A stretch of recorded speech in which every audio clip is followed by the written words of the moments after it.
What's good, y'all? Welcome back to Spoonfed Podcast. I appreciate y'all tuning in as always, getting this daily dose of wisdom, knowledge, or something that you probably didn't even know. But you already know who I am, Spoon, also known as Spoon the World, or ST Dub for short. Today, we get into something that's very important. It has a lot to do with healing. But let me get to the topic first. Acknowledging your weaknesses and your tribulations, or they will destroy you. But before we get to the topic, you already know how we do. We get to the sponsor, which is Splash Clothing. You already see. This one is called Love is War. And reason why you got the heart connected to the grenade, because at the end of the day, love is war. If you ever been through it. And it's the long sleeve version. So you got love is war. And it's one of my favorite shirts because as you see, love is war. You see the war part is written in bullets, and love is looking glamorous because love is glamorous if it's done right. But if it's not done right, you about to go to war. Straight, you better put your hard hat on and get your grip. But back on schedule. Uh, if anything, if you want to holler at me directly, if you have a direct question, you go to my social link on Instagram, Spoon the World. That'll be in the description. If you want to check out our sponsors, especially if you like this video, like, subscribe, share, please comment because that helps us be interactive. By doing that, you're also helping our sponsors and helping us continue to make good footage and videos so you can learn from. And always support what we're doing because by supporting us, we support back with any endeavor that you might have. Just link us, let us know.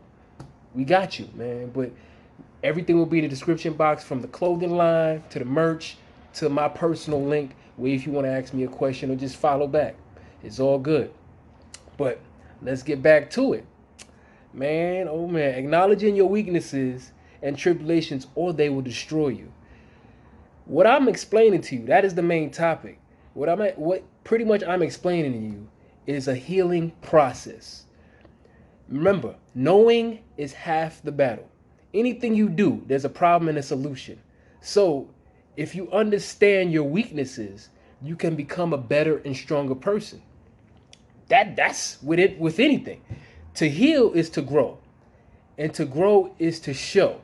And what I mean by that is when you're healing, you're understanding your weakness and you're trying to get better at your weakness or just eradicate the weakness if possible. But by doing that, you're growing as a whole to understand who you are as a person and what you need to do to get to the next level of success, whatever that may be. But to grow is to show is to pretty much means that you're shining. You pretty much are in your true self and your true character, and you're shining your light and your gifts to the world. As long as you know what your weaknesses are and you know what you're able to do. Because a lot of people don't know what the problem is and they continuously making the mistakes. So let's get right on to it.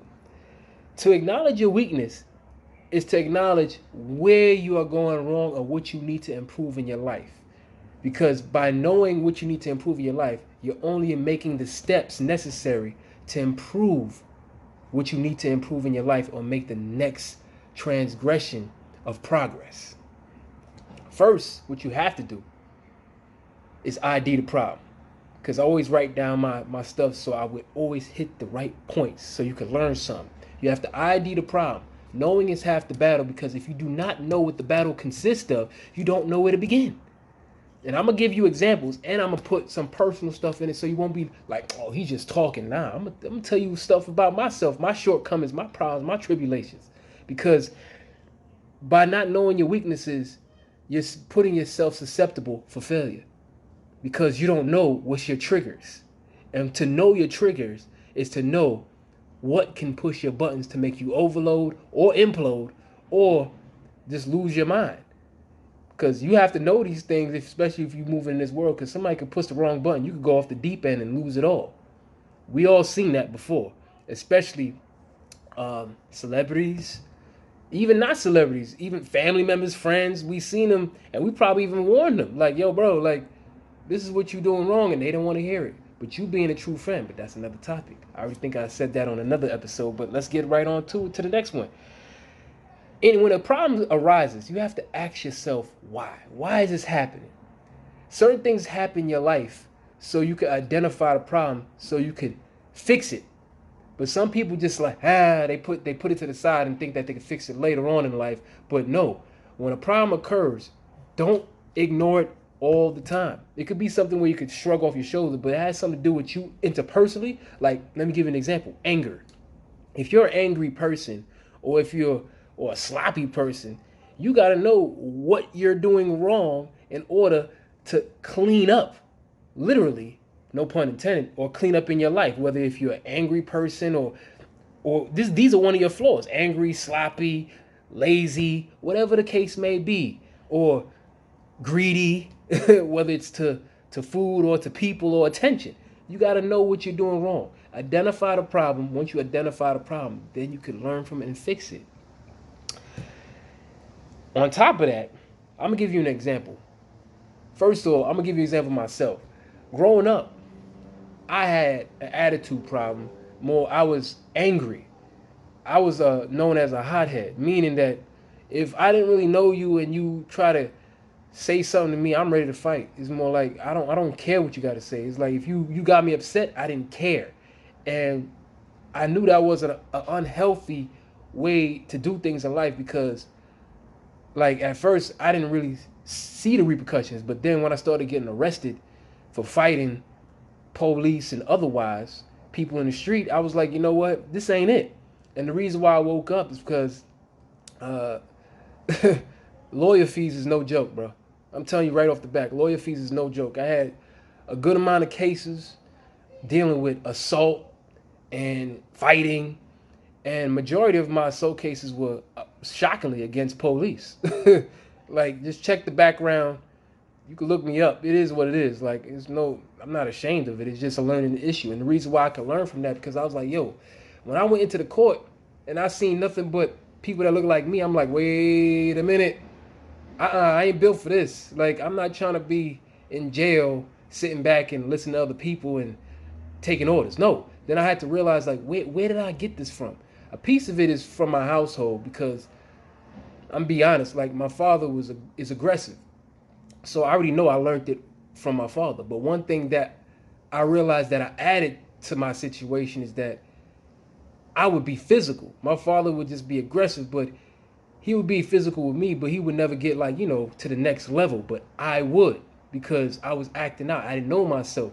Like, it made me feel good to hurt somebody.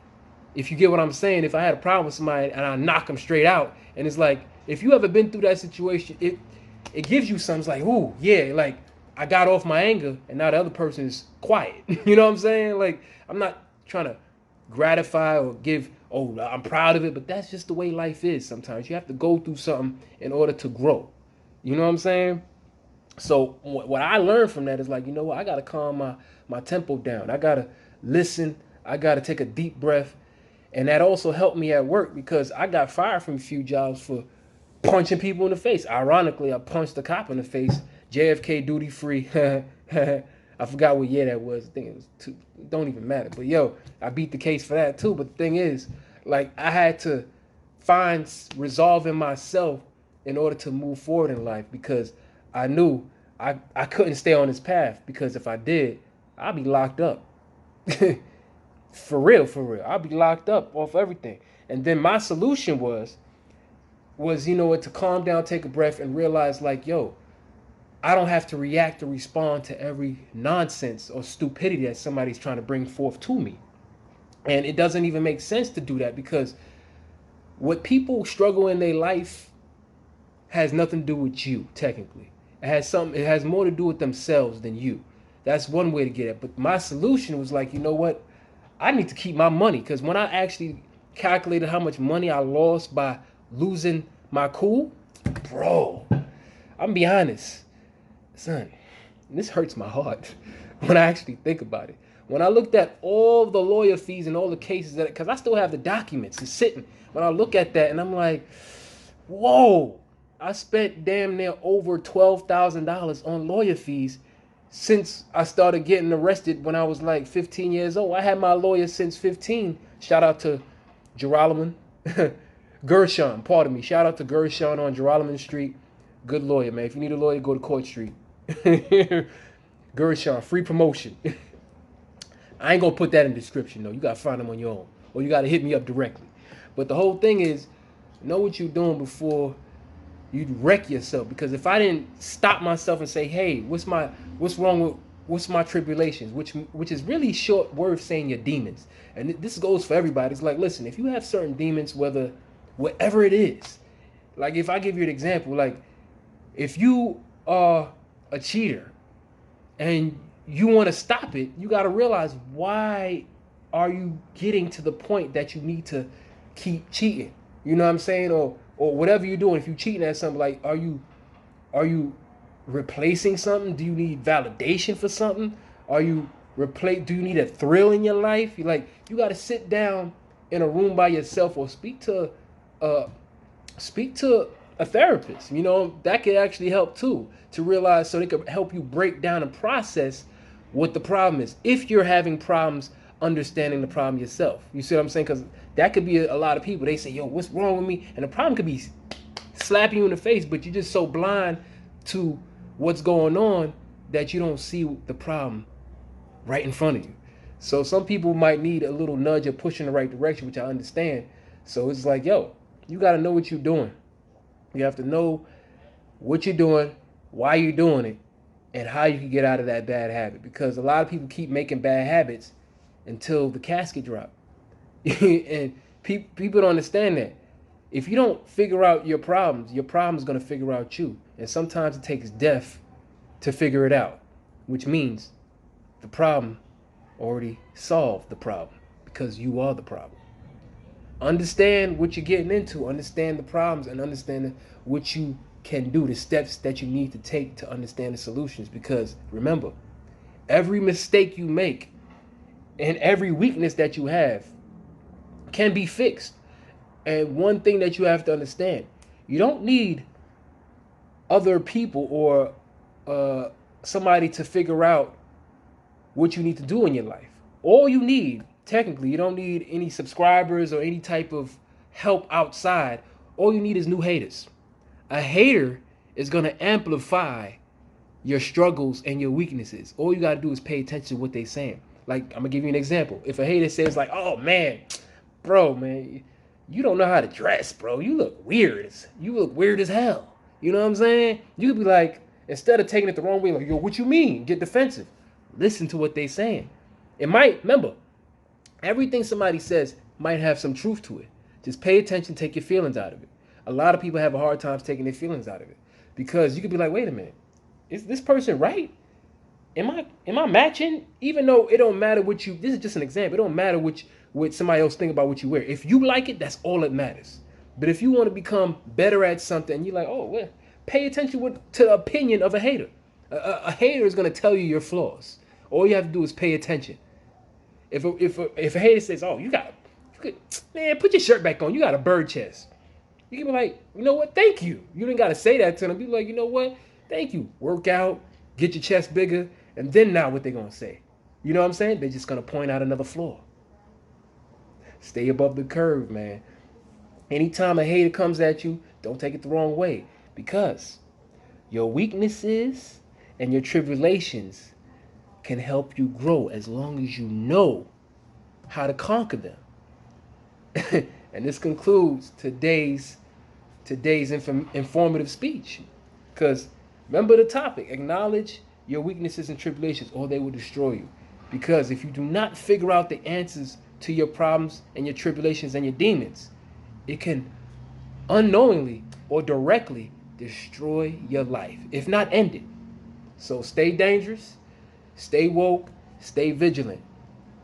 You know who you was rocking with. Spoon-Fed Podcast, man. You always going to get the real, raw and uncut here and no other. You might get it somewhere else, but guess what? I'm going to tell you real life situations that happened to me. More stories coming true and coming soon, man. Splash.